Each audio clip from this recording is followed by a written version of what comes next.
దేమ ఇహలోకమును స్నేహించి నన్ను విడచి దశలోనికి వెళ్ళెను. ఇక్కడ దేమ అనే వ్యక్తి మరి అపోస్తుల పౌలుకుతో ఉండేవాడు.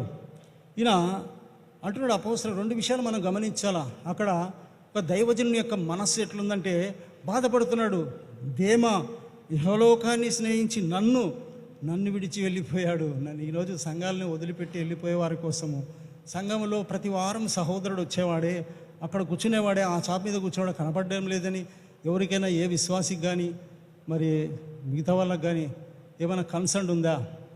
అరే ప్రతి వారం వచ్చేవాడు ఎందుకు రావడం లేదు అనే విషయం ఉందా? ఇక్కడ అపోస్తుల పౌలు ఏమంటున్నాడంటే దేమ ఇహలోకాన్ని స్నేహించి నన్ను విడిచి వెళ్ళిపోయాడని. తర్వాత రెండోది సంఘాన్ని మరి సహవాసాన్ని ఆ భక్తుని యొక్క దైవజనుని యొక్క సహవాసాన్ని వదిలిపెట్టి దేమ మరి అడ్రస్ లేకుండా వెళ్ళిపోయిన వాడుగా ఉంటాడు, తిరిగి కనపడలేదు. కాబట్టి ప్రియమైన వాళ్ళారా, మరి ఈ విధంగా అటువంటి అపోస్తుల పౌలు యొక్క మనస్సు మనము ప్రతి విశ్వాసి, ప్రతి సంఘ పెద్ద, ప్రతి సేవకుడు కలిగి ఉండేవారుగా ఉండాలా. ఎందుకంటే ఏ సహోదరుడు రాకపోయినా కన్నీటితో ప్రార్థన చేయాలి, అడ్రస్ కనుక్కొని వెళ్ళాలి ఇంటికి కూడా వీలైతే. అటువంటి వారుగా ఉంటేనే సంఘాలు అభివృద్ధి అవుతాయి. లేకపోతే ఎక్కడున్న గొంగలు అక్కడే.